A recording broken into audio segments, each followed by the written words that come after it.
जो काही परवाच्या दिवशी परवाला या पत्रकार परिषदेमध्ये आरोप आमच्यावर करण्यात आले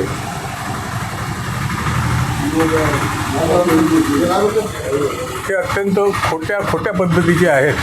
खरी परिस्थिती अशी आहे की आणि ते त्या खरी परिस्थिती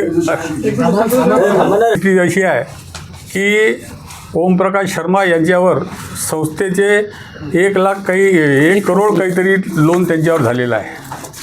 2022पासून ते लोन त्यांनी 2000मध्ये काढलं होतं. त्यांनी त्याच्यात अजिबात पैसे भरलेले नाहीत. मग त्याचे आता 1 करोड काहीतरी त्यांच्यावर काही आकडा झालेला आहे तो लोनचा. तो सगळं आम्ही देऊ लक्ष सगळं. आणि त्यांना 2022पासून संस्था म्हणायला लागली तर आजचा शेवटचा आकडा आजचा लेटेस्ट आहे. संस्था त्यांना म्हणायला लागली की पैसे भरा. हीच जास्त मागेल. अध्यक्ष या नात्यानेच जास्त हे होतं की पैसे भरा. ते 2022पासून त्यांना पैसे भरायला सांगून राहिलो तर त्यांनी मला कर्ज माफ करा. मी माझी मिसेस या संस्थेची संचालिका आहे. आम्हाला लोन माफ करा. आम्ही लोन भरणार नाही. तुमच्याच्यानं काय होते ते करून घ्या. आम्ही म्हटलं नाही तसं काही होणार नाही. संस्थेने असं म्हटलं की आमच्याच्यानं असं होणार नाही. लोन माफ कसं करायचं, कोणाकडे करायचं, कशाकरिता करायचं. तर त्यांनी ते मग त्या 2022पासून सगळे आरोप करणं सुरू केले. मग या संस्थेत असं आहे, या संस्थेत असं आहे. मला सांगा तुम्ही 2004चे 5चे आरोप तुम्ही सुरुवातीपासून संचालिका आहेत त्या. आता काय परिस्थिती आहे की संचालिका जरी त्या असल्या तरी जे कंप्लेनंट आहेत ते कोण आहेत हे सगळ्यांनाच माहीत आहे. काय आहे ते कंप्लेनंट कोण आहे ते माहीत आहे. त्या बाईला तर काही येत नाही. ते एकदम सह्या कशा करते बघ, ठीक आहे बाकी जाऊ द्या. कंप्लेंट करणं सुरू केल्या.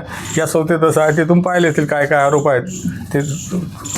या संस्थेत असं होते, या संस्थेत तसं होते, या संस्थेत तसं होते. आणि पैसे भरायचं नाव नाही. त्याच्यामुळे त्या कंप्लेंट त्यांनी सुरू केल्या. आणि त्यांना ते पैसे भरायचे नाहीत म्हणून ते सगळे उपद्व्याप हे सुरू केलेले आहेत. मला सांगा बाकीचा कोण संचालक त्यांच्यासोबत होता किंवा कंप्लेंटमध्ये कोणता संचालक त्यांच्यासोबत आहे? कोणीच नाही. सगळे हे म्हणतात किंवा सगळेच म्हणतात ना पैसे भरा. कोणाला ज्याच्याकडे माझ्याकडे असतील मी भरले असं थोडंच आहे.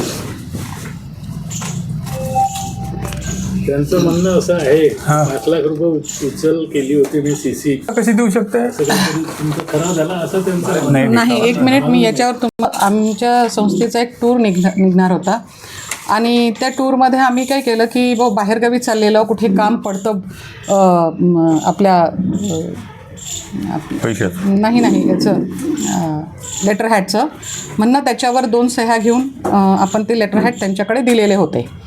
तर काय झालं टूरवरून परत आल्याच्या नंतर ते 2 लेटर हॅड त्यांनी परत केले नाही आणि त्याच्यावर त्यांनी तसा मजकूर लिहून घेतला. ही आहे खरी परिस्थिती. वास्तविक पाहता त्यांना असं कोणती पतसंस्था आहे अशी आणा आमच्यासमोर की जी बिनव्याजी पैसे देत असतील म्हणून. आणि 2000 बिलकुल नाही.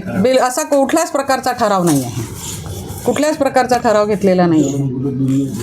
त्यांनी असं सांगितलं होतं की त्यांच्या घरामध्ये पतसंस्था होती पहिले आणि ती जागा कमी पडली. नाही नंतर संस्था इकडे ट्रान्सफर झाल्यामुळे ते कसं झालं तुम्हाला सांगतो. तिथं संस्था होती, एका रूममध्ये होती.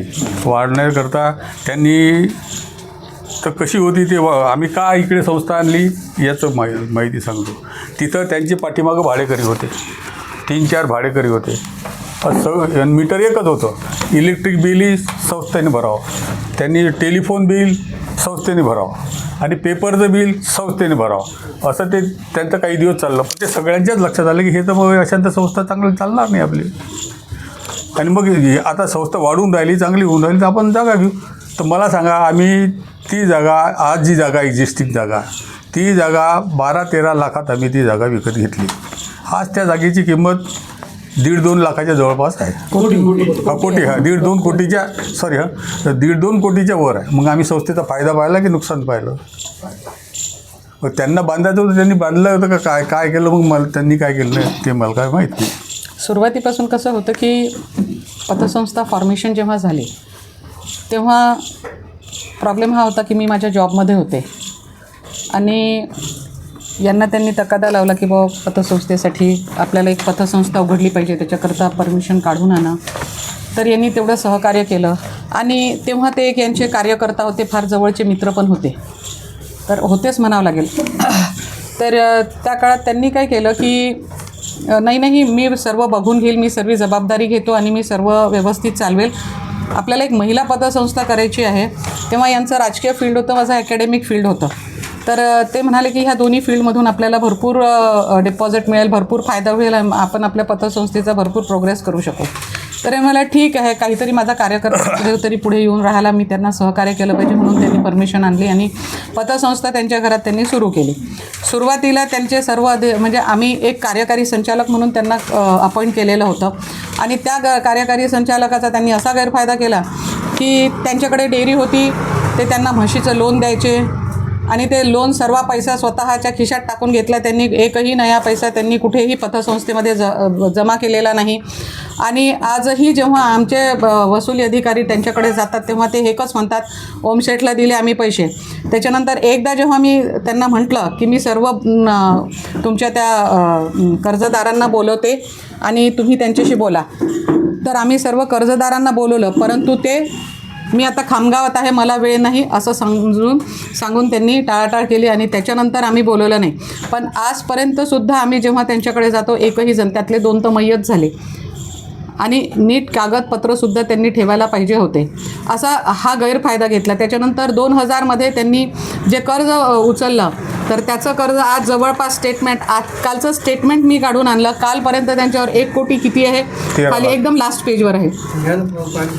मग तुम्ही सांगा की मध्यंतरी 10 वर्ष मी पण नव्हते, ते पण नव्हते, कारण 10 वर्षानंतर अध्यक्ष राहता येत नाही सहकार क्षेत्राच्या हिशोबाने, तर आम्ही दुसऱ्या व्यक्तीला केलेलं होतं. तर त्या 10 वर्षात हा व्यक्ती नव्हता. आणि नंतर पुन्हा इलेक्शन झाल्याच्या नंतर जेव्हा मी आले तेव्हा आम्ही त्यांना नोटीसच दिल्या की बा तुम्ही कर्ज प्रेमात सांगितलं, मीटिंग्स घेतल्या. तेव्हा मीटिंगमध्ये सुद्धा त्यांना सांगितलं की तुम्ही आमच्या इथे कसं असायचं, महिला पण आहेत आणि त्यांचे जेंट्स लोकांना आम्ही अलाव करायचं, कारण कसं काही कर्ज बाबीत असतात ते त्यांच्या परिचय जनरली जेंट्स लोकांच्या गावात असतात की कोणाला वगैरे, त्याच्यामुळे आम्ही जेंट्सचीच एक कमिटी फॉर्म केली, म्हणजे त्यांच्या मिसेसची सही असायची की बा कर्ज कोणाला दिलं पाहिजे अशी ती कमिटी. म्हणून आम्ही त्यांना बोलवायला सुरुवात केली.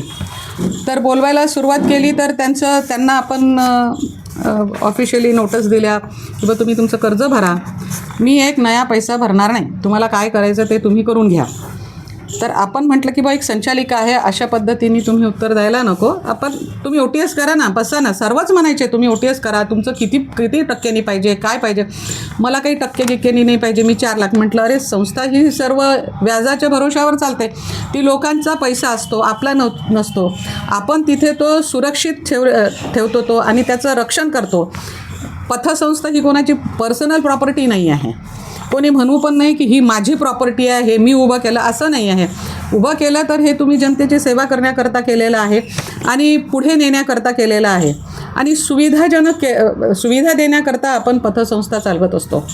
तर प्रॉब्लेम हा झाला की त्यांनी मग मागच्या त्या कंप्लेंट्स कुठल्या तरी काहीतरी काय मानधन, तर आता तुम्ही सांगा, तुम्ही जर सपोज मी एक अध्यक्ष, तुम्ही 5,000 रुपये मानधन घेता असं तरी नाही. मी तुम्हाला सांगते ना, माझ्याकडे आपल्याकडे 4 पेट्रोल पंप आहे. धनाचं असं झालं की मी 3ही शाखांना भेट द्यायची, आठवड्यातून कमीत कमी 2दा तरी माझं व्हायचंच. त्यानंतर मग मी वसुली करायला पण जायची, प्रत्येक शाखेवर वसुली करायला जायची मी. तर तुम्ही सांगा, मी माझी 4 व्हीलर घेऊन चालली, मला जवळपास 4ही शाखेचं वसुली करणे, त्याच्यानंतर त्यांची व्हिजिट, तिथे बसणे, 4-4 तास तिथे देणे. आता इकडनं मी रिटायर झाले होते, 4-4 तास तिथे देणे. त्याच्यामुळे काय होतं की माझा खूप खर्च व्हायला लागला, महिन्याचा जवळपास 10-12 हजार रुपये माझा खर्च यायला लागला. तर मग मी ही पॉईंट एक अजेंडावर घ्यायला लावलं मीटिंगमध्ये आणि म्हटलं की बा मला तुमच्या हिशोबाने तुम्ही कॅल्क्युलेट करा आणि मला काहीतरी असं खर्च म्हणजे प्रवास भाडं म्हणून द्या तुम्ही मला. तर तो मंजूर केला त्यांनी आणि तेवढं भाडं म्हणजे सपोज आता मी माटरगावला गेली जाणे येणे तर एक 100 रुपये निघायचे, किंवा खामगावला गेले तर एक 100 रुपये एका ट्रिपचे असे. तर त्यात काय वावगं नव्हतं, कारण गावात जेव्हा आपले कर्मचारी जेव्हा वसुली करतात तेव्हा तर आपण वसुली खर्च देतच असतो त्यांना, अशातला भाग नाही आहे, सर्वांना वसुली खर्च देतो आपण. तर गावाला जरी गेले 200 रुपये जरी खर्च आला त्यांचा परगावी, आता बऱ्याच लांब लांब जावं लागतं, तर तिथल्यासुद्धा आम्ही तेवढा खर्च त्यांना देतो अशातला भागने. ती तो एस टीचा देतो आपण अशातला भागने. मलासुद्धा तेवढाच दिला त्यांनी 2 ट्रिप हे ट्रिप करायला. आणि वसुलीला पण मी जायची, तर खेड्यापाड्यानी जायची, कितीतरी किलोमीटर मला पायदळ जावं लागायचं, माझा वेळ जायचा त्यात. पण ओके, ॲज मी जबाबदारी घेतलेली आहे, माझा स्वभाव आहे की मी जिथे जबाबदारी घेतली आहे ती नीट व्यवस्थित आणि इमानदारीने पार पाडणे हा माझा जॉब आहे. तर मानधनाचं मी तुम्हाला सांगितलं. बाकी त्यात दुसरं पेट्रोल त्या पहिले पेट्रोल पंप ज्यावेळेस मिळाला अलॉट झाला त्या सगळ्यांनी हे केलं, परंतु ज्यावेळेस त्याचा खर्च यायला लागला, कारण ती जागा कशी होती, ती जागा त्यावेळेस कोणती होती, रस्त्याने लोक अडवायचे रात्री, तिथं ठोकठाके करायची जागा होती. इतका खड्डा होता तिथं, 27-28 फूट खड्डा होता. आधी तुम्ही पहा, पेट्रोल पंपावर उभं राहून मागची साईड पहा, पेट्रोल पंप झाल्यावर मागची साईड पहा किती गड्डा दिसते ते तुम्ही पाहून घ्या. ते सगळं ज्या पाहिलं किंवा इथं तर 2,000 ट्रिप भरून बसले, आणि हे खर्च हा खर्च संस्था काही करू शकणार नाही. त्यामुळे आणि बाकीचं काय, आणि बाकीचं सगळं तो खर्च बांधकाम कंपाऊंडवाले आम्ही करू शकणार नाही. त्यामुळे ही संस्था ही बेअर करू शकत नाही. त्याच्यामुळे ही संस्था आपल्याला घ्यायची नाही, आपल्याला हे पेट्रोल पंप घ्यायचा आहे. तोपर्यंत काय झालं होतं की टाक्या आल्या होत्या, सगळं BPCLनं जो टाक्या दिल्या, आणि काही BPCLचा खर्च झाला. त्या BPCL म्हणायला लागले की नाही, आता तुम्हाला याच्यातून मागं जाता नाहीत, आमच्या टाक्या आल्या, टाक्या आतमध्ये गेल्या, आता हे तुमच्यावर पेनल्टी बसेल, तुमच्या संस्थेवर याचा सगळा कारवाई होईल, हे तुम्ही पहा, म्हणजे आम्हाला खर्च करायला लावला. मग सगळेजण संचालकच बसले, आणि त्यांनी सांगितलं की बाबा आता काहीतरी माहिती काय हे करा. BPCLवाले बोलावले होते त्यात. तर म्हणजे तुम्ही असं करा की जर कोणी तुमच्यातलं चालवत असेल आणि जो घेत असेल तर हा तुम्ही चालवायला द्या. तर मग त्याची पॉवर ऑफ अटॉर्नी हिच्या नावाने केली, सगळ्या मिळून ठराव, आणि या ठरावावर शोभा ओमप्रकाश शर्माची सही आहे. त्याच्यात तुम्ही पाहिलं असेल ना, त्याच्यात लिहिलं.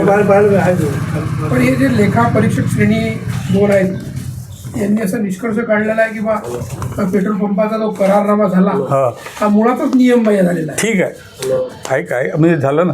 त्याच्यानंतर ह्या पवारचं काय आहे की याचं पवारचा वेगळाच इंटेन्शन होता, इथे आल्यावर या संस्थेत आल्यावर वेगळाच इंटेन्शन होता.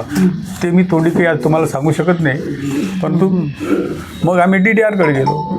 DDRनं सांगितलं की साहेब हे असं काहीतरी, हा मिशोस माणूस आहे, हा इथं काहीतरी वेगळंच करण्याच्या ह्याच्यात आहे. मग DDRनी यांच्या सगळ्या कंप्लेंट एकत्र केल्या. त्या कराराबद्दल सांगायला, तो करार कसा झाला? पहिले पतसंस्थेकडे होता, त्याच्यानंतर तुमच्यावर घेण्याचं मूळ कारण काय होतं? संस्था खर्चच करू शकत नव्हती एवढा. ते पेट्रोल पंपाचा पूर्ण खर्च मागण्यात कसा आला? हा पेट्रोल पंप विचार करून नाही केलं का? आपल्याला आधी माहित होतं खड्डा आहे. पण आम्ही नव्हतं, सगळे तयारच होते ना, सगळ्यांनी ते जागा सिलेक्ट केली ना. तुम्हाला सांगते काय झालं की मीटिंग झाल्यानंतर ठराव घेण्यात आला की पतसंस्था खर्च करू शकत नाही, पतसंस्थेजवळ जागा पण नाही. मग सर्वजण म्हणाले की भाऊ ये काम सिर्फ आप ही कर सकते हैं, तुमच्याजवळ जागा आहे, तुमच्याकडे पैसा आहे. तर म्हणून मग त्यांनी आम्हाला पॉवर ऑफ हे नाहीच म्हणाले. हे 6 महिने आम्ही अजिबात नाही म्हटलं, आम्हाला नको आहे, कारण त्यातला अनुभवच नाही आहे ना आम्हाला. परंतु ते टाक्या आणून हे होतं, तर आम्ही म्हटलं, मग त्यांनी आम्हाला म्हटलं की ठीक आहे. मग हे म्हणाले 6 महिन्यानंतर की ठीक आहे, तुम्ही तकादास लावून राहिलेले आहे. तर मग आम्ही तो पेट्रोल पंप घेतला, बरोबर आहे. त्याच्यानंतर त्या पेट्रोल पंपचा आणि संस्थेचा 1 नया पैशाचा सुद्धा नव्हता संबंध. सर्व खर्च आम्ही लावला, आणि जो काही 50% खर्च सुरुवातीला जो केला होता, काही किती होतं तो 3 लाख काही, आता तर ते आम्ही रिटर्न केले बाय चेक नंबर. पण तुम्ही पाहिला सर्व तसं पत्रही आहे, तसं पत्रही आहे की सर्व चेक नंबर वगैरे करून आम्ही दिलेला आहे. विनोदचं पत्र आहे की आता तुमच्या जवळ काही सगळे पैसे तुम्ही चेकने दिले आहे, आणि तुमच्याकडे याच्यातलं एक पेट्रोल पंपाच्या पेटे जे काही खर्च झाला तो संस्थेला आम्हाला मिळालेला आहे. पेट्रोलचे जे बिलं वगैरे आहेत ते संस्थेच्याच नावाने निघाले होतं, मग पेट्रोल पंप त्या नावाने सँक्शन होता ना. आणि त्या पॉवर ऑफ अटॉर्नी दिली. त्या पॉवर ऑफ अटॉर्नीमध्ये हे आहे की तुम्ही याचा उपयोग घ्या, काय करायचं ते करा, आणि आम्हाला तुम्ही सगळं हे करा. नाही तुम्ही तुमची कालांतराने हा पेट्रोल पंप तुम्ही तुमच्या नावानं करून घ्या. हां, असं- असं पॉवर ऑफ अटर्नी काय असं पॉवर ऑफ अटर्नीमध्ये किती वर्षाची असं काही नाही. पॉवर ऑफ अटर्नी नेहमीसाठी येते. पॉवर ऑफ अटर्नी पण पॉवर ऑफ किती वर्षाची असू शकत नाही ते. पेट्रोल पंप बंद का झाला होता आता? हा ठीक आहे. काही वेळ म्हणजे 1.5-2 वर्षापूर्वी परिस्थिती संस्था म्हणजे हे झालं आणि संस्थेने हा ठरवला केला की तुम्ही हा पेट्रोल पंप आपल्याला बंद करायचा. मग संस्थेमध्ये तो ठराव झाला. पॉवर ऑफ अटर्नी तुमच्याकडे असल्यामुळे संस्थेचा तुम्ही संबंधच राहिला हो, नव्हता. पण नाही, नाव तर पेट्रोल नाव संस्थेचं संस्थेचं. BPCL मध्ये नाव कोणाचं होतं? संस्थेचं होतं. संस्थेमार्फत भेटला का? संस्थेमार्फत त्या संस्थेमार्फतच मिळाला. मग तो ठराव घेतला आणि ठराव करून त्यांना पाठवून दिला किंवा ही संस्था आता आम्हाला याच्यानंतर तुम्ही पेट्रोल डिझेलचा पुरवठा करू नका. आमची संस्था ही आता बेअर करू शकत नाही. हे संस्था म्हणून क्लोज करायचं आहे आम्हाला पेट्रोल Close पंप करायचं आहे close आम्हाला. करायचं आहे. आमचा ते सर्व पेट्रोल पंप मीच बंद हे केलेलं होतं फॉर्मॅलिटीज आणि ठराव घेऊन केलं ते सर्व आणि यांच्या नावाने करण्या त्या पॉवर ऑफ अटर्नीचा नाही, काही- जेव्हा म्हणजे पेट्रोल करतात ना करतात ते. त्याला काय की धरबांध नाही ना तिथं काही. काहीच नाही तसं काहीच नव्हतं. ते आता ते बरंच बरं आहे. आता कोणाच्या नावावर आहे पेट्रोल पंप? आता पेट्रोल पंप माधुरी प्रकाश देशमुखच्या माझ्या नावावर. नावावर आहे. तो टोटली आता काही संबंध राहिलेला नाही कारण तसा ठराव घेण्यात आला की त्यांच्या नावावर त्यांनी करून घेण्यात यावा.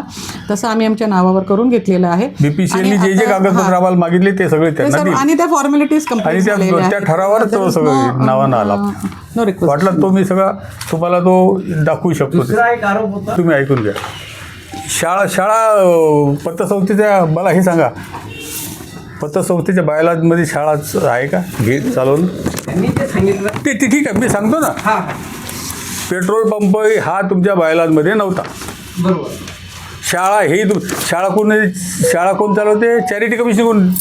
जे शाळा ती सोसायटी तयार होते ती DDR नाही देत. ती चॅरिटी कमिशनर कोण करावं लागतं. शाळेची जी सोसायटी आपण बनवतो नाही, इथे बालवाडी होती ना ते त्यांची ऐकून परमिशन घ्या. पंचायत तर परिस्थिती आहे. बालवाडी ही पहिले ही जी बालवाडी सुरू केली होती ती आमच्या जागेत नव्हती. ती जागा तो सुनील चव्हाण आहे ना त्याची जी लॉज आहे त्याचं जे घर पडकं झालं होतं त्या जागेत सुरू केली होती संस्थेने. आणि ही जी जागा आज आहे याच्यात तर गडीचे बुरुज होते, माती होते, याच्यावर मोठे मोठे बुरुज होते सगळे. हे फक्त मग काय झालं त्या सुनील चव्हाण म्हणजे मला घर बांधायचं आहे, मला माझी जागा घ्यायची आहे, तुम्ही मला माझी जागा खाली करून द्या. त्यांनी तिथं बोरही केलं होतं, संस्थेनेच बोर केलं होतं, सगळं केलं होतं तिथं. आणि मग त्यांनी खाली करून मागितली. म्हटलं आम्ही खाली करून द्या. मग संस्थेने ठरवलं नाही म्हणे तर त्याला त्याची जागा खाली पाहिजे. हे तुम्ही रमेश काशेल्याला विचारू शकता. कारण जो आपल्याला जागा दिली होती रमेश काशेल्याच्या माध्यमातून सुनील चव्हाणनी आम्हाला दिली होती. मग त्यांनी एक दिवस सुनील चव्हाण त्याच्याकडे गेला, मला माझी जागा खाली करा, मला माझ्या तिथं बांधकाम करा. मग आम्ही खाली करून दिली. आताच आपण सांगितलं की शाळा आणि पेट्रोल पंप हे म्हणजे बँकेत बायलॉजमध्ये नाही आहे. बायलॉजमध्येच नाही. पॉवर ऑफ अटर्नी त्यांना किती दिवशी दाखवलं काय? ना हे आता पॉवर ऑफ अटर्नी जसं कंपनीने सांगितलं तसं केली. कंपनीवालेच बसले होते. कंपनीवाले म्हणे तुम्ही पॉवर ऑफ अटर्नी करा. संस्था शिक्षण संस्था ही वेगळी आहे टोटल. तर त्यांचा एक आरोप असा आहे की रमेश चांडक यांच्या आईच्या नावानं 2 करोड रुपये काहीतरी लोन दिलेलं आहे. त्यांनी 1 करोड दिलं. तिथे आहे काय? हो नाही, ते FDI आहेत ना, ते FDI आहेत नाही, ते. एक मिनिट मी सांगते. त्यांच्या आईच्या एफड्या होत्या त्या आम्ही त्यांच्या लोनमध्ये ओडी झाल्याच्या नंतर त्यांचं आम्ही मर्ज केलं त्यांच्या आणि त्याच्यानंतर जे काही त्यांची ओडी पुढे जे राहिलेलं होतं तर त्याच्यावर त्यांना आम्ही मॉर्गेज करून घेतलं. आणि एवढंच नाही तर त्यांनी त्यातले 50% भरले आणि अजूनही टप्प्याटप्प्याने त्यांनी भरले परतसुद्धा. आणि त्यांच्याकडे राहिलेला अमाऊंट हा फार कमी आहे आणि ते एवढे मोठे माणसं आहे की तेवढा ते अमाऊंट केव्हाही भरू शकते आणि डिपॉझिट पण देऊ शकतात. त्यांचं असं म्हणणं आहे की बा त्यांच्या आईचं वय हे 80च्या जवळपास आहे आणि ते जर हे झालं त्यांची प्रॉपर्टी आहे ना त्यांच्या मुलाच्या नावाची, आमच्याकडे Mortgage आहे मॉर्गेज ना? आहे, मॉर्गेज करून घेतलेलं आहे. आणि ती जवळपास 4-5 कोटीची जागा आहे ती. हो, आनंद सागरच्याकडे आहे. त्यांनी तुमच्या मुलावरही आरोप केला हा तेच तर. की मग ऐकून घ्या, तो विम्याचा धंदा करायचा. आता माझ्या मुलाने कोणता धंदाच करू नये नाही, करू काय? असं काही लिखित आहे काय? आता माझा मुलगा आहे तर झाला त्यांनी याचं LICचं काम केलं त्यानं. संचालक या नात्याने तुम्हालाच लाभ मिळाला पाहिजे. नाही मला नाही, कसा नाही, लाभ नाही, मिळेल? नाही. अरे तो सज्ञ नाही ना, तो त्याचं कराल ना. नाही नाही, मी सांगते तुम्हाला. विमा तुमचे अरे माझ्या मुलांनी LICत इतकं चांगलं काम केलं तर तुम्ही घरात चला, त्याला किती मेडल मिळाले आहेत तुम्ही पहा. मी तुम्हाला सांगते LICचं काय झालं त्याला medal पहा किती मिळालेलं आहे. आमचे जे कसं विचारू? आणि मग का तो माझा मुलगा आहे तो काहीच करणार नाही काय. नाही स्वच्छता फायदा घेतला. मी सांगते काय आहे की एक ठराव झालेला होता. आमचे जे वसुली अधिकारी जे होते ते त्यांनी LICची एजन्सी घेतलेली होती. तर ते वसुली अनंत देशमुख म्हणून होते, आपले थानवीजींचे मित्रच आहेत ते. तर त्यांनी ती LIC घेतली होती. तर त्यांनी आम्हाला गाईडलाईन्स केलं की हे जे थकीत कर्जदार आहेत यांच्या तुम्ही काय करा की LIC करा. LIC केलं म्हणजे काय होईल की आपल्याला हे वसूल होईल, यांचे डेथ झाले किंवा कसंही करून आपल्याला यांचा अमाऊंट वसूल होऊन जाईल. तर त्या अनुषंगाने मग एक मीटिंग घेण्यात आली. मग मीटिंगमध्ये हा अजेंडा टाकण्यात आला की आपल्याला आता LIC उघडली पाहिजे, कारण दिवसेंदिवस थकीत जास्त होत चाललेलं आहे. मग दिवसेंदिवस थकीत जास्त होत चाललेलं आहे तर मग आता LIC कोणाला द्यायची, कर्मचाऱ्यांना देता येत नाही. मग ते अनंता भाऊच म्हणाले आमचे ते LIC एजंट की मला असं वाटतं की भाऊंचा मुलगा जो आहे तो MBA झालेला आहे, त्याला ह्याचं सर्वेचं नॉलेज पण आहे, तर काय हरकत आहे आपण त्याला LIC द्यायला, LICची एजंट म्हणून अपॉइंट करायला आपल्या संस्थेचा. दुसरा एजंट मिळाला नाही का तेव्हा? नाही, कोणाचं असं डिस्कशन त्याच्यावर झालं नाही की. आणि आम्ही तो फेटाळला, मी स्पष्टच फेटाळला, त्यांनी फेटाळला. त्याबद्दल काही ठराव त्यालाबद्दल नाही, त्याला मग आम्ही असं केलं, हो LICचा ठराव आहे. आम्ही म्हटलं की त्याला जमणार नाही, त्याला वेळ नसतो, त्याच्या मागे भरपूर पुढे पण कामं आहे. नाही म्हणे आम्ही सर्व सहकार्य करू तेव्हा, आणि ते आपण सहकार्यातनं हे आपली वसुली महत्त्वाची आहे. तर जेव्हा त्याला LIC मिळालं तर ते काय झालं, त्याच्यानंतर करोना पिरियड सुरू झाला. करोना पिरियड सुरू झाल्याच्या नंतर काय झालं की हे जे LIC ऑफिस होतं हे सततचं बंद असायचं. आणि त्याच्यामुळे हे जे कर्जदारांचे जे फॉर्म्स होते, आमचे जे कर्जदार होते त्यांना आम्हाला अटॅच करायचं होतं ती LIC. तर त्या पिरियडमध्ये ती LIC झाली नाही अटॅच, कारण करोना पिरियड होतं. आम्ही ट्राय केलं परंतु नाही झाली ती LIC. काही जणांना काही पॉलिसी नव्हत्या पोचल्या, काही जणांच्या जवळ पॉलिसी नव्हत्या, ज्यांचे पॉलिसी आम्हाला जॉईन अटॅच करायच्या होत्या, कोणाच्या नवीन काढायच्या होत्या. तर त्या करोना काळात ते जमलं नाही. म्हणून मग आम्ही काय केलं की 2022 जेव्हा मी आले तेव्हा मी स्पीडअप केलं की ज्यांच्या पॉलिसी नाही आहेत, ज्या खातेदारांच्या ज्या पेंडिंग खातेदारांच्या पॉलिसीज नाही आहेत, तर प्रयत्न केला की कुठे यांच्या पॉलिसी काढता येतात का. मग आम्ही थोडं ट्राय करायला लागलो. तर बाय द टाईम यांचे ऑब्जेक्शन्सच सुरू झाले. की भाऊच्याच मुलाला का, मॅडमच्याच मुलाला का. मग ठराव घेतला आणि ती LICचं हे कॅन्सल करून टाकलं. आमच्या मुलाकडनं आम्ही केलं, कारण आम्हाला इंटरेस्ट नाही, मला स्वतःलाच वेळ नाही. आणि ते येऊन जाऊन LICचं मग कर्मचाऱ्यांवर यायचं, मलाही ते लोड बरोबर नाही वाटायचं. मग ते LICचा ठराव घेतला ज्याच्यातनं काहीच नाही आहे, जे आम्ही संस्थेसाठी काहीतरी करून राहिलेलं आहोत. आणि उलट मग तशा टाईपचं असं बिहेवियर होतं. तर मी त्याला एक हे केलं की आम्हाला LIC नको आहे, ठराव घ्या, आम्हाला LIC नको. सुरुवातीपासून संस्था कोणाच्या भरोशावर चालू राहिली होती त्यांनाच विचारात.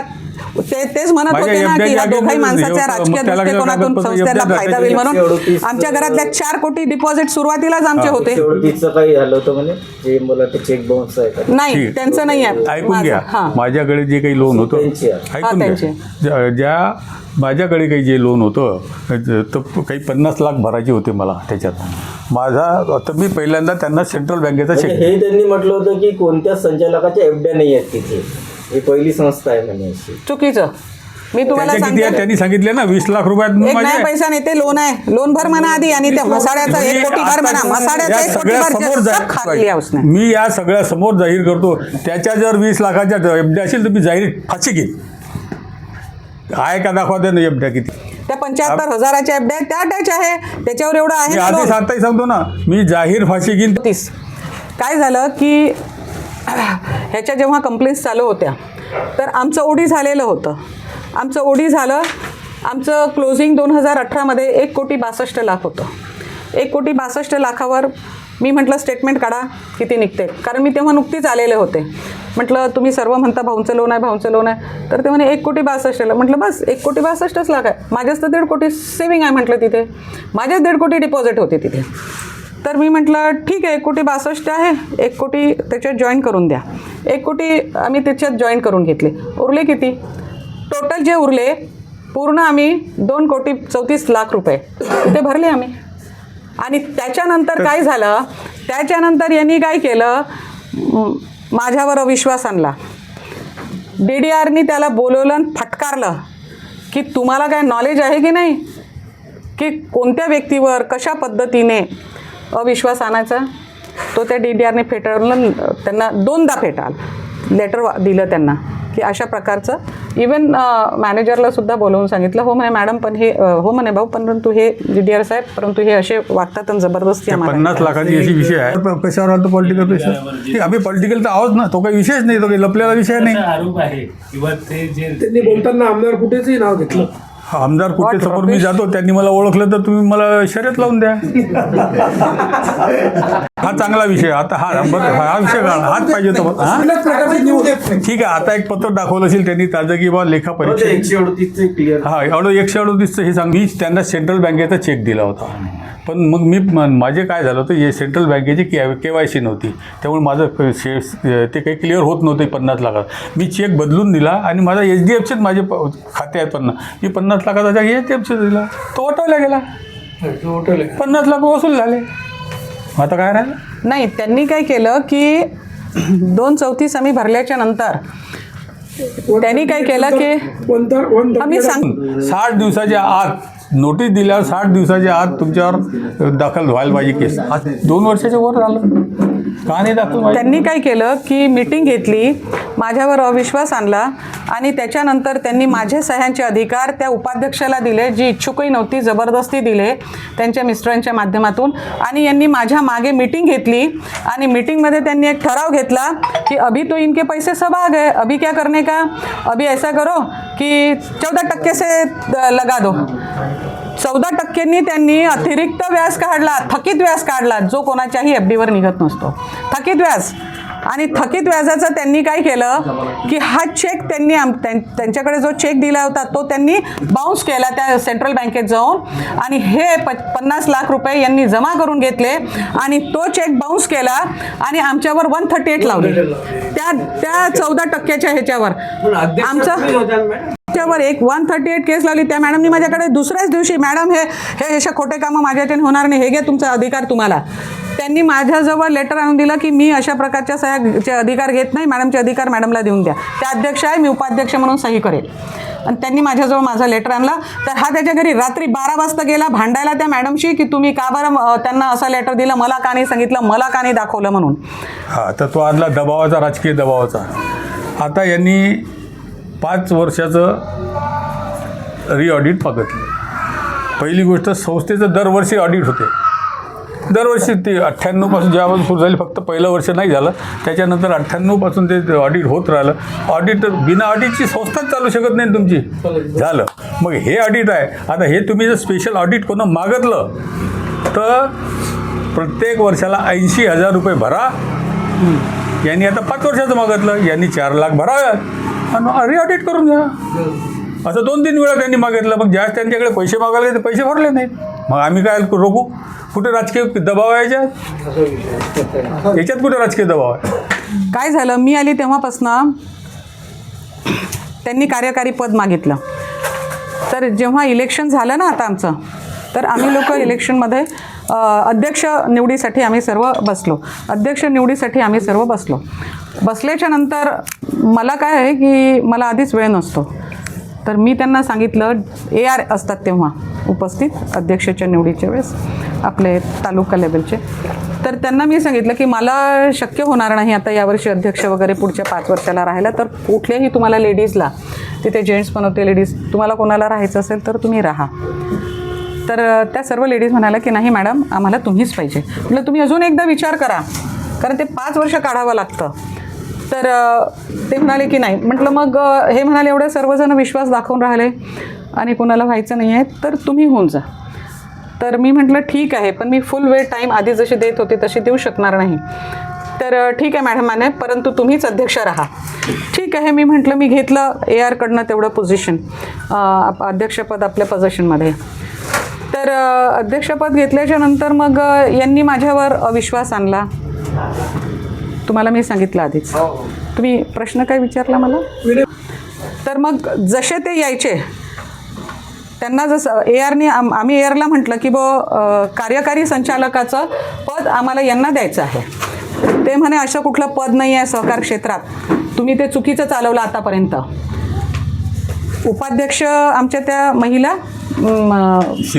शिंगारे मॅडम, हां बायलॉ. आणि नाही, त्यांनी म्हटलं की सहकार क्षेत्रामध्ये त्यांनी ARनी बोलल्याच्या नंतर आपण त्यांच्यासमोर नाही बोलू शकत. तरी आम्ही त्यांना रिक्वेस्ट केली होती, तर ते म्हणाले नाही नाही मॅडम, अध्यक्ष उपाध्यक्षच असतात. तर म्हटलं ठीक आहे तर मग आम्ही काही जास्त डीपमध्ये, मग मला कार्यकारिणी संचालकच बनवा. अरे पण ते पद नाही आहे ना, तुम्हाला पदाशिवाय काम केलं पाहिजे ना. जर मी 10 वर्ष पदाशिवाय काम केलं ना, संचालक राहून 3 शाखा मी सांभाळल्या. आज आमच्या माटरगावला जवळपास 1 कोटीचं गोल्ड लोन आमचं सेफ आहे. तिथे सर्व शाखा आमच्या व्यवस्थित आहे, कुठेही काही प्रॉब्लेम नाही, वसुली चालू आहे. तुम्ही जवळला जाऊन बघा, 1 खोली होती त्याच्या मी 2 खोल्या केल्या, मोठं एक्सटेन्शन केलं, चांगलं पेंटिंग. माझी जी आता ॲट प्रेझेंट जी शेगावात आहे, तुम्ही येऊन बघा किती एक्सटेन्शन, पेंटिंग, वेल फर्निश केलं सर्व आम्ही. तर मी म्हणते की म्हणजे मला जेव्हा 10 वर्ष कुठलं पद नव्हतं तेव्हा मी राऊंड अप संस्थेसाठी फिरली ना, मग पदाशिवाय माणूस काम करू शकतो, अशातला भाग नाही. जर तुम्हाला एवढी आत्मीयता आहे संस्थेबद्दल तर तुम्ही वर करू शकता. आणि का केलं नाही मग तुम्ही नुसतं काड्या करत राहिले, ही कंप्लेन ती कंप्लेन, आणि सर्व खोट्या कंप्लेन्स.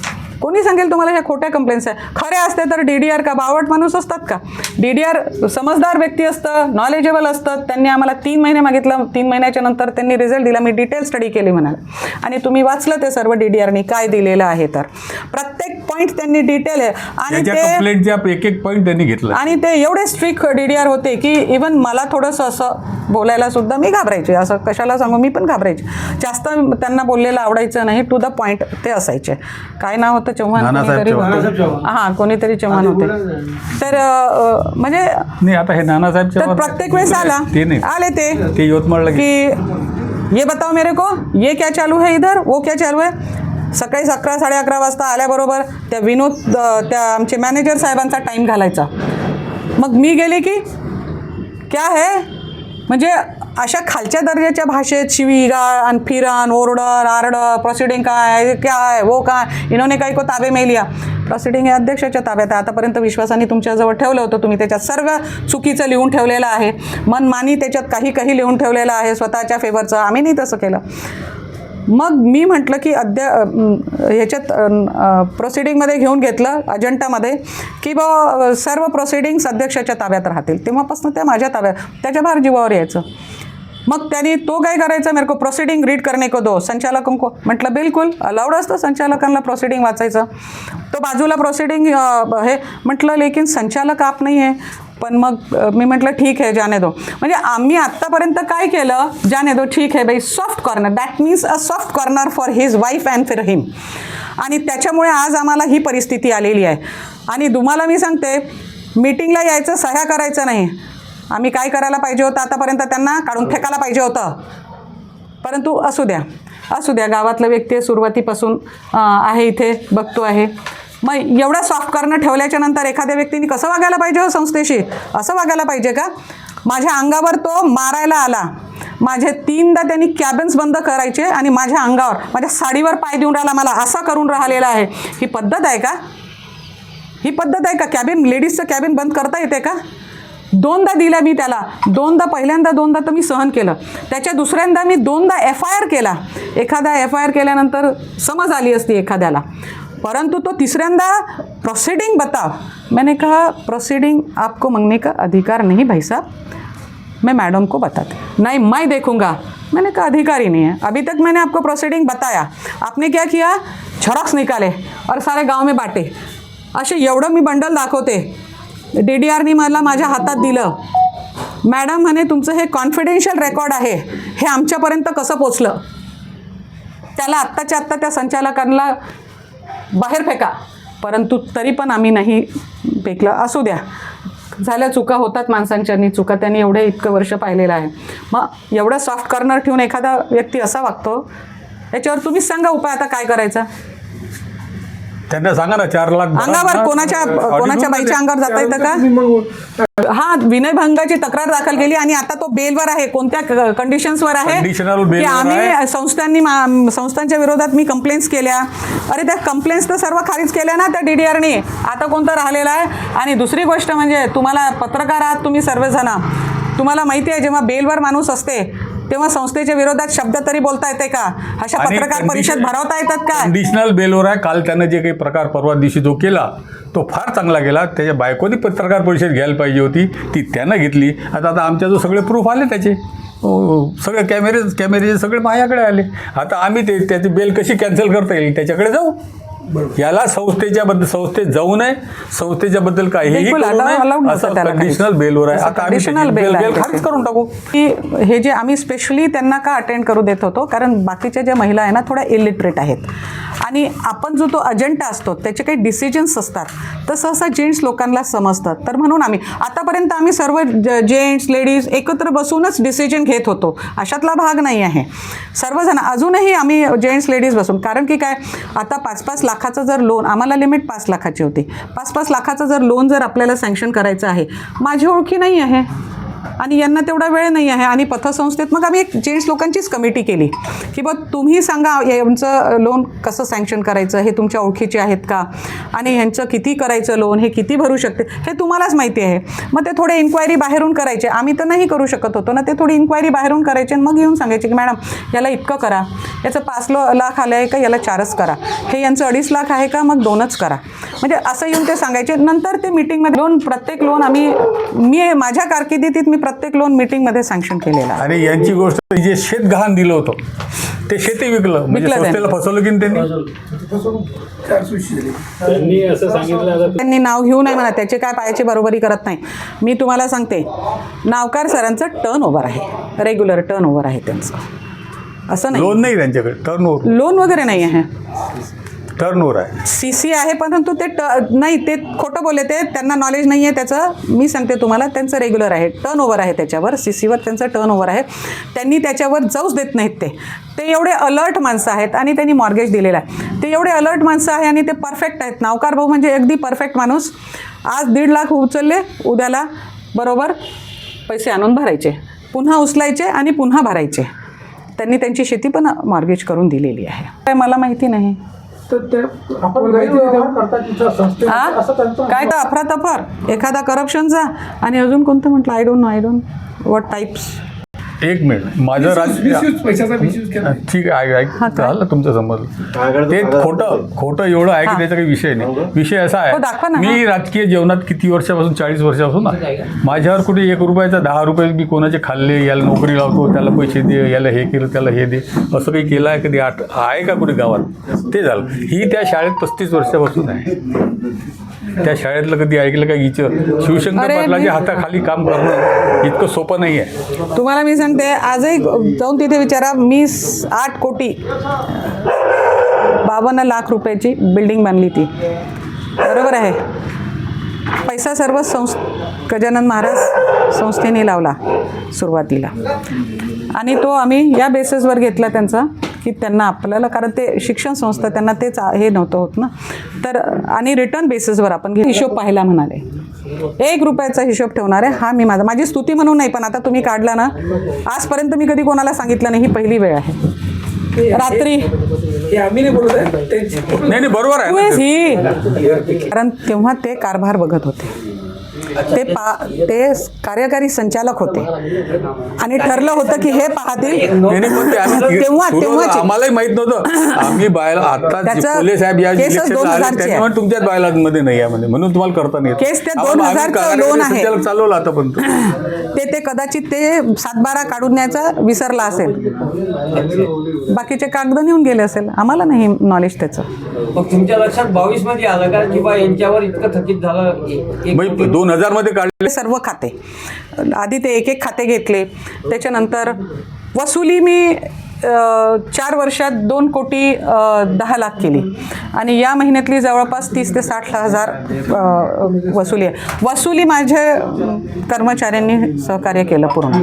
गोपाल देशमुख आहेत वसुली करायला, त्याच्यानंतर आमचे वसुली अधिकारी आहे आणि विनोद शर्माजी आहे. हे 3 जणांनी मिळून 2 कोटी 10 लाख आणि या महिन्यात त्यांनी 60,000 रुपये वसुली आणली. म्हणजे सुरुवातीपासून एवढी वसुली थकीत होती, तर जुनी वसुली आधी आम्ही काढली. खेड्यापाड्यांनी जाऊन त्यांनी सर्व वसुली आणली. म्हणजे जवळपास आता काय 25% म्हणजे 35-45% पण कर्ज काढत आहे. किती लाख दिले होते त्यांना? सुरुवातीला किती लाख दिले होते? तिचे 1 कोटी झाले. कर्ज किती दिलं? कसं आहे त्यांनी हे बघा असणं थोडं उचलत आलेले आहेत ते, त्याच्यात दिसतंच ते. मी तुम्हाला वसुली अधिकाऱ्यांनी ओढून आणली होती ती मी यायच्या 6 महिने आधी आणली होती. तर कार्यकाळात आणली नाही, त्यांच्या कार्यकाळात नाही, दुसरे अध्यक्ष होते त्यांच्या कार्यकाळात आणली आणि ती वसुली बुलढाण्याचे जे वसुली अधिकारी येतात त्यांनी आणली ती खेचून. तर 6 महिन्यानंतर मी त्यांना आल्याबरोबर मॅनेजर साहेबांना विचारलं, मॅनेजर साहेब हे काय आहे विनोद भाऊ, की ही गाडी कोणाची आहे? तर म्हणे मॅडम ही ओम भाऊची आहे. म्हटलं का बरं उचलून आणली? तर म्हणे मॅडम ते वसुली अधिकारी आणली, त्यांच्यावर त्याचं म्हणे ओडी झालेलं आहे, 1 पैसाही नाही भरला म्हणे मॅडम त्यांनी, तर त्याची LIC पण नाही, काहीच नाही. तर म्हणे ती गहाण आहे म्हणे आपल्याकडे गाडी. तर मी म्हटलं हो का? तर म्हणे आपल्याला आता ती ऑप्शनमध्ये टाकायची. म्हटलं बिलकुल नाही, ते संचालक आहेत आपले, त्या महिला संचालिका आहेत, त्यांचे ते मिस्टर आहेत. आपण अशा प्रकारचं काहीही करायचं नाही आहे आपल्याला. तुम्ही ती गाडी तशीच ठेवा. मी त्याला एक कव्हर आणायला सांगितलं, त्याच्यावर त्यांना कव्हर झाकून ठेवायला सांगितलं, ती गाडी खराब होऊ नये म्हणून, आणि व्यवस्थित ठेवा म्हटलं. आणि त्यांना सांगा की तुम्हाला किती पैसे भरायचे याचे भरा आणि गाडी उचलून घेऊन जा. त्यांनी वर्डिंगमध्ये नसेल लिहिलं तेव्हा, त्याचा त्यांनी गैरफायदा घेतला असेल, किंवा त्याला ते माहिती आहे तेव्हाचं वाउचर की इस पर मैंने वर्डिंग में नहीं लिखा है, असं काहीतरी त्याच्या नॉलेजमध्ये असावं. नाहीतर त्यांनी ते वाउचर देखो बताओ निकालो मेरा वाउचर वो 50,000 क्या आहे की 5 लाख का आहे, तर तिथले तिथे बसल्या 0 मारला ते.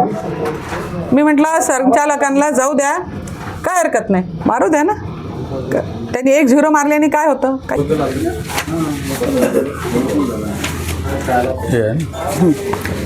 हे FDI त्याची 30,000, 20,000 आणि 25,000 अशा 75,000च्या याच्यात पॅक आहेत. लोन किती? लोन तुम्हाला सांगितलं ना, ते एवढं लोन आहे त्याच्यावर. आता झालं. बँक नाही डुबत, बँकेची पोझिशन चांगली आहे. हा ते सातबारा म्हणतात, आहे. तुम्ही हो, म्हणतात शांतता ठेवा की बँकेत तुम्ही अफरातफर केलेली आहे, घोटाळा केलेला आहे नाही. याबद्दल तुमचं उत्तर सांगा. मी कुठल्याही प्रकारचा आपलं म्हणणं सांगून कुठल्याही प्रकारचा घोटाळा केलेला नाही आहे आणि पतसंस्था अगदी सुरळीत चालू आहे आणि कोणीही घोटाळा केलेला नाही आहे, कोणीच नाही. आणि लेखापरीक्षक लावण्याबद्दल तुम्ही काही लेखापरीक्षेचे पैसे भरावे, त्यांनी त्याची कंप्लेन आहे आम्हाला. मागणी त्यांनी केली, त्यांनी पैसे भरावे. दर वर्षाला आमचं ऑडिट होत असतं आणि रेग्युलर ऑडिट होत आहे. आमचं रेग्युलर ऑडिट आताच ऑडिट 98ला नाही झालं, फक्त 99 पासून आमचं रेग्युलर ऑडिट सुरू आहे. त्यात DDR मार्फत वर्ग काय? ऑडिट वर्ग आम्हाला मिळालेला आहे. अच्छा, DDR मार्फत काही तुमच्या काही त्रुट्या वगैरे काही पेंडिंग काही नाही ना? नाही, बिलकुल नाही. ते त्यांनी रिपोर्ट वाचून घ्या तुम्ही. आणि त्यांनी केलेले हे आरोप हे धनाधनी खोटे आहे. तुमच्या संचालकांचं डिपॉझिट आहे तिथे सगळ्यांचं? काहींचं आहे बरेच जणांचा थोडा आहे, अशातला भाग नाही हे आहे. आरोप केलेले आहेत, हे मूळ त्यांच्यावर कर्ज आहे असं म्हणणं आहे का तुमचं? हो, बिलकुल हे माफ कर्जापायीच करा त्यांनी याच्यासाठी काय म्हणजे मी कर्ज भरत नाही, मला माफ करून टाका सर्वेचं सर्व नाही. आणि याच्यासाठी की त्यांना बेल मिळाली पाहिजे, आम्ही सर्व केसेस मागे घ्यावं. आणि एक ही कंप्लेंट 2200 अरे कंप्लेंट ही ग्राहकांची असायला पाहिजे, संचालकांची नाही. हे त्यांनी DDR ग्राहकाची कंप्लेंट आहे की आम्ही सांगितलं. 10 लाखाची FD मोडायला आलो, आम्हाला पैसे देऊन नाही राहिले. संस्थेचा त्याच्यात काही घेणं देणं नाही. आजच्या परिस्थितीत काहीही नाही, आजच्या परिस्थितीत काहीच नाही. ते मी हे कारण वर जे हेडिंग लिहिलं मला शॉक बसला. माझा मॅनेजर मॅडम असं म्हटलं, कसं काय, कोणाचे पैसे तुम्ही दिले नाही, कोण गेलं? ते म्हणून मॅडम रेग्युलर आम्ही 10 लाख, आज 10 लाख आले 10 लाख. परंतु ह्याच्या अशा वागण्यामुळे काय झालेलं आहे की पतसंस्थेचं भरपूर नुकसान झालेलं आहे. आमचे भरपूर डिपॉझिट गेलेले आहेत. याची भरपाई त्यांनी करून द्यावी. ती झाली आता याबद्दल पतसंस्था किंवा संचालक मंडळ काही कारवाई करेल का संबंधित? बिलकुल कारवाई करेल, त्यांना काढून फेकून देईल बाहेर. त्याच्यापेक्षा आम्ही याच्यात जाऊ ना, यांनी त्याची कंडिशनल बेल आहे, त्याच्यात काय करता येईल ते करू. ते पण करू आणि Conditional त्याच्या bill आहे ना. मध्ये पर्सनल करू. आता त्याला बिलकुल पतसंस्थेतून काढून टाकायचं. कशाला ठेवायचं? असा संचालक काय कामाचे जे संस्थेची बदनामी मला करून मला राहिले. सांगा, तुम्ही संचालक आहात म्हणजे त्याचे प्रोटेक्टर आहात की नाही, आणि तुम्ही जो कालपासून समजा हे केलं पेपरमध्ये देणं हे करणं म्हणजे 4 वर्षापासून चालू आहे, हो. लोकांचं रांग मूर्खपणा. लागली पाहिजे, डिपॉझिटची काढून द्या संस्था हे आली पाहिजे, लंबी झाली पाहिजे. म्हणजे आपली संस्था लंबी झाली म्हणजे आपल्यावर कर्ज कोणी मागत. अरे घरोघरी जाऊन सांगतो पतसंस्था डुबत आहे, पैसे काढून घ्या. ही काय पद्धत आहे? आम्हाला लोक येऊन विचारून राहिले. मी म्हटलं मी इथे बसलेली आहे, तुमचे किती आहे? 10 लाख. चल दे रे त्याचे 10 लाख. आजच 9 लाख कळायला आले. मी म्हटलं चल दे 9 लाख. काय प्रॉब्लेम आहे? आमचे कर्मचारी स्वतःच हँडल करून, आम्हाला काही गरजच नाही आहे संचालकांना, कारण आहे तेवढे देऊ शकतो आम्ही, अशातला प्रश्नच नाही आहे. पतसंस्थेच्या सभासदांना आणि ठेवीदारांना तुम्ही शेवटी काय सांगू इच्छिता? की आव्हान कारण काय पतसंस्था हा नाजूक विषय आहे. आता या पहिले ते पतसंस्थेचे बातम्या